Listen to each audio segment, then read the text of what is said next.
A tutti voi buona giornata, bentrovati a questo appuntamento con l'informazione di Telefriuli. Stop all'obbligo di mascherina all'aperto dal 28 giugno. Ieri sera il Ministro della Salute, Roberto Speranza, ha firmato l'ordinanza, ma non dobbiamo considerare chiusa la partita, avverte l'esponente del governo Draghi. Al chiuso la mascherina dovrà essere indossata almeno fino al raggiungimento dell'immunità di gregge, prevista entro fine settembre, fa invece sapere il sottosegretario Costa. A luglio la possibile riapertura delle discoteche.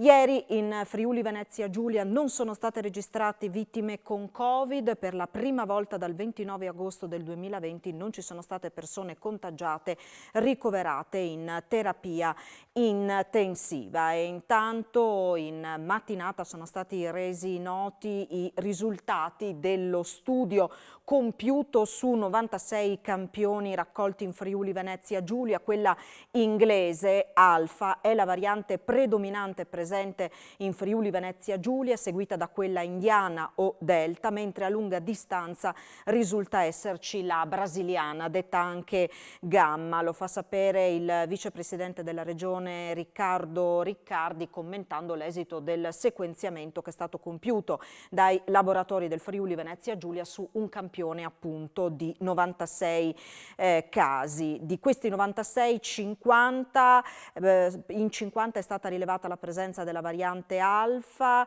di cui 18 a Gorizia, 15 a Trieste, 14 a Pordenone, 1 a Udine. La variante indiana è risultata presente in 28 campioni.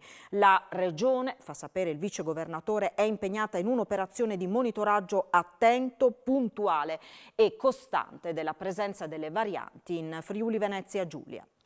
Si sono svolte anche nei comandi provinciali di Udine, Pordenone e Gorizia le cerimonie per celebrare il 247° anniversario della fondazione della Guardia di Finanza, cui è seguita la diffusione dei dati relativi ad un anno di attività. Nel corso del 2020 le Fiamme Gialle di Udine hanno eseguito tra gli altri 668 controlli per assicurare il rispetto delle misure di contenimento della pandemia, nonché 684 interventi ispettivi, 166 indagini per contrastare le infiltrazioni della criminalità economica organizzata nel tessuto economico e sociale. La Guardia di Finanza di Pordenone ha invece eseguito 894 interventi ispettivi, 414 indagini delegate dalla magistratura ordinaria e contabile in tutti gli ambiti della propria missione istituzionale. Infine, il Comando di Gorizia ha eseguito 1540 interventi a tutela del complesso degli interessi erariali comunitari, nazionali e locali. Inoltre sono state evase 196 deleghe di indagini provenienti dall'autorità giudiziaria nell'ambito della tutela economica e sicurezza, entrate, uscite e mercati. Sottoposto al regime di detenzione domiciliare, un uomo di 38 anni di San Daniele del Friuli è stato trovato in possesso nella sua abitazione di 8 piante di cannabis. I carabinieri della locale stazione hanno dato esecuzione a un'ordinanza emessa dall'ufficio di sorveglianza di Udine, perché l'uomo il 18 giugno è stato trovato in possesso degli stupefacenti mentre si trovava ai domiciliari per altri reati. Pregiudicato, è stato portato in carcere a Udine dopo l'arresto. È stato segnalato mentre si trovava all'interno di una proprietà privata di Sedegliano senza alcun motivo. Controllato dai carabinieri di Codroipo, poi è stato identificato come cittadino nigeriano di 40 anni, irregolare sul territorio nazionale e pregiudicato. L'uomo durante le operazioni si è scagliato contro i militari colpendoli con calci e pugni. Uno dei carabinieri ha riportato lievi lesioni ad una gamba. A quel punto l'uomo è stato arrestato per resistenza e violenza a pubblico ufficiale. Un incendio si è sviluppato intorno alle 3 della notte scorsa nella cantina di un condominio all'incrocio tra via Galilei e via Colonia a Trieste. Il fumo si è propagato al primo piano e poi a tutto il rione. È stato necessario evacuare le persone che abitano nel condominio, un caseggiato di 4 piani, nessuno fortunatamente è rimasto intossicato. Ancora cronaca, colpo da 10.000 euro in un hotel di Lignano Sabbiadoro dove sono stati rubati attrezzature e macchinari utilizzati nelle cucine mentre la struttura era temporaneamente incustodita. I ladri sono penetrati da una finestra, dopo averla forzata hanno fatto razzia, indagano i carabinieri della compagnia di Latisana. E si conclude questa sera la grande cavalcata della Web Gesteco Cividale verso la promozione in A2. Alle 20:30 palla A2 in gara 5 della finale playoff contro Fabriano a Cerreto Desi. Dopo il 2-0 per i marchigiani nelle prime 2 partite giocate in trasferta, la Web ha ribaltato i pronostici riportando sul pari la serie durante le partite casalinghe.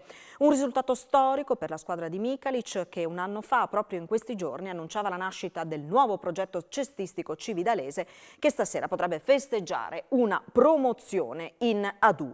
Gara 4, vinta 73-69, si era chiusa con molto nervosismo sia tra i giocatori che tra i dirigenti. Per questo ieri il presidente Michalic ha voluto richiamare alla sportività della sfida, scusandosi per quanto accaduto. La partita sarà trasmessa su un maxi schermo allestito all'interno del Palagesteco di Cividale. La stessa partita andrà in onda su Telefriuli questa sera alle 22:30. Dal 23 al 27 giugno la Notte Romantica animerà i borghi più belli della nostra regione, tra altre cultura, musica, enogastronomia e spettacoli di strada. Il via da Fagagna con il gran finale a Valvasone.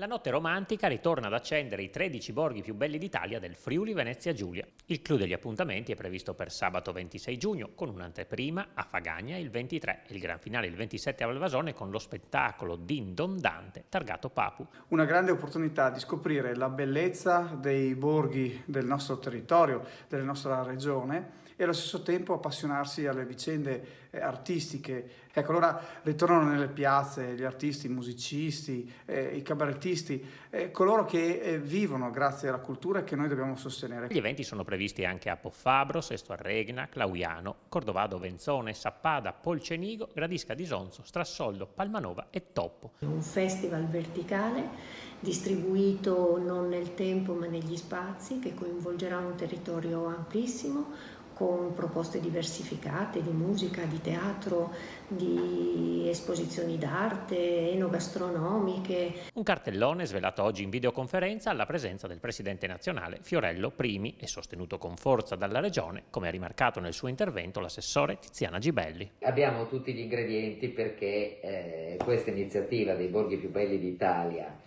del Friuli Venezia Giulia sia un momento che ci piacerà vivere e che avrà il suo successo.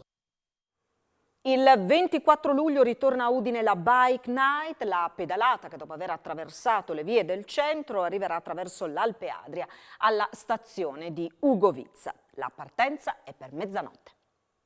In giro per il Friuli in bicicletta di notte è quanto si prefigge l'evento previsto nella notte tra il 24 e il 25 luglio con partenza a mezzanotte da Piazza Libertà e arrivo all'alba alla stazione di Ugovizza. La manifestazione lo scorso anno era stata cancellata a causa del Covid. Toccherà le vie di Udine e del centro e della periferia, ma poi si snoderà lungo l'intero percorso dell'Alpe Adria ed arriverà fino ad Ugovizza. È un percorso che prevede di vedere sotto una luce totalmente diversa, visto che siamo di notte, insomma, quelle che sono le bellezze dei paesaggi della nostra regione.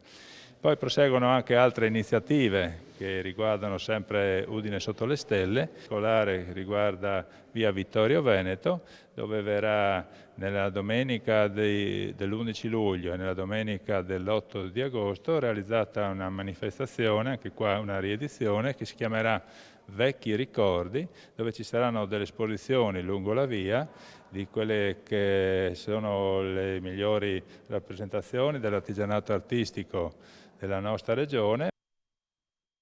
Il premio La storia in un romanzo, ideato da Credit Agricole Friuladria, sarà consegnato allo scrittore spagnolo Fernando Aramburu nel corso della prossima edizione di Pordenone Legge. L'autore sarà presente al Teatro Verdi il 17 settembre.